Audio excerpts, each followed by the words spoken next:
Tell me if this sounds like you. You haven't been progressing in the gym for a while, you're feeling like you're just spinning your wheels. You're no stranger to the gym, but it does feel like the gains have slowed down and you're desperate for something new to spark new progress. Here are my 3 favorite intensity techniques that you can add to any workout and ultimately achieve new heights in terms of muscularity. And the great thing is none of these will add much time to your workout at all. Number 1, cluster sets. Cluster sets work best for isolation lifts like curls, tricep push downs, lateral raises, leg extensions, or leg curls. How this works is you're gonna start by doing a set to failure on one of these isolation lifts. Then you're gonna breathe deeply for 10 seconds and go straight into another set to failure with the exact same weight. And you're thinking to yourself, wow, I'm exhausted, I've just done set to failure. How can I go straight into another set? Well, this is the beauty of it. You get more high quality volume and you get another so-called failure approach because the weight is really heavy. So it won't take many reps for you to ultimately reach failure on the first cluster. For example, I did a set of 12 incline curls to failure, then I rested 10 seconds, I did another set to failure where I was able to squeeze out 4 reps, and then you do more clusters after that. Maybe you do a set of 3, a set of 2, another set of 2,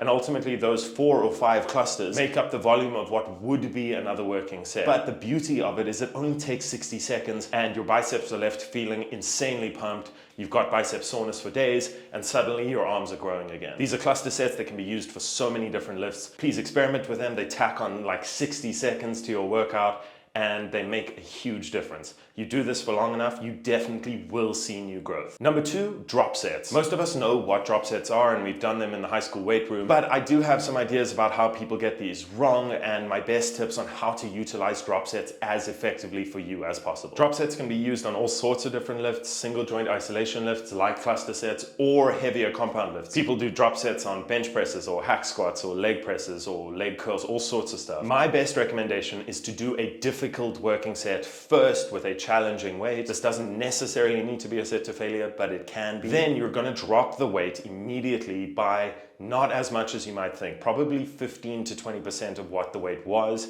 and then immediately go into another set. This first drop will probably be to failure. And then I'd suggest not dropping the weight a lot for the second drop. Again, just like 10 to 15%. I've found in the past when I've dropped too much weight between drop sets, you end up going forever and you can crank out a set of 80. That's not the point. The point is to add intensity, not to add boredom. So don't drop too much. Drop little bits at a time, like 1 or 2 plates on the weight stack if you're doing some sort of cable exercise, and you can do like 3 or 4 drops. And again, much like a cluster set, this will have amazing hypertrophy results with not much of a time investment. And this leads me to my 3rd favorite intensity technique that you can add to any workout, Myorep match sets. This isn't my idea. A lot of people do Myorep sets, but I have utilized them really well in my training and I want to share them with you today. Myorep sets, much like cluster sets or drop sets, tend to be quite short, very intense sets. Again, this probably lends itself to an isolation lift. We're doing a tricep push down, we're doing a curl, we're doing a lateral raise, we go to failure. And then whatever number of reps you got on that set, so let's say you got 17 reps on your set of lateral raises, what you need to do is match 17 reps with as few Myorep sets as possible. So you'll do your initial set of 17, you relax, take 10 seconds, even up to 30 seconds, and go straight in with the same weight. Do as many as you can. Let's say you do 6, again, rest 30 seconds,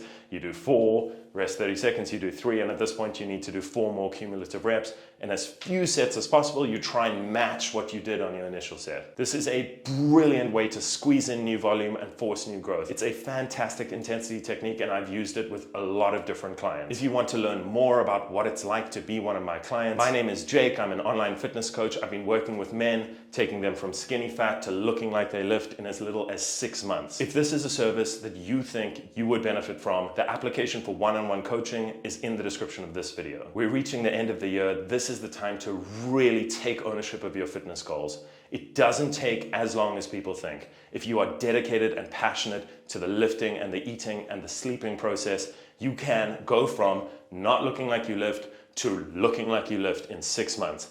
I've done it for myself and I've done it for many clients and I want to show you how to do it too. So that application for coaching is in the description. I'd love to hear from you. Otherwise, if you have any questions at all, you can leave them in the comments of this video or you can add me on Instagram, jake.alfred.fitness and hit me up in the DMs.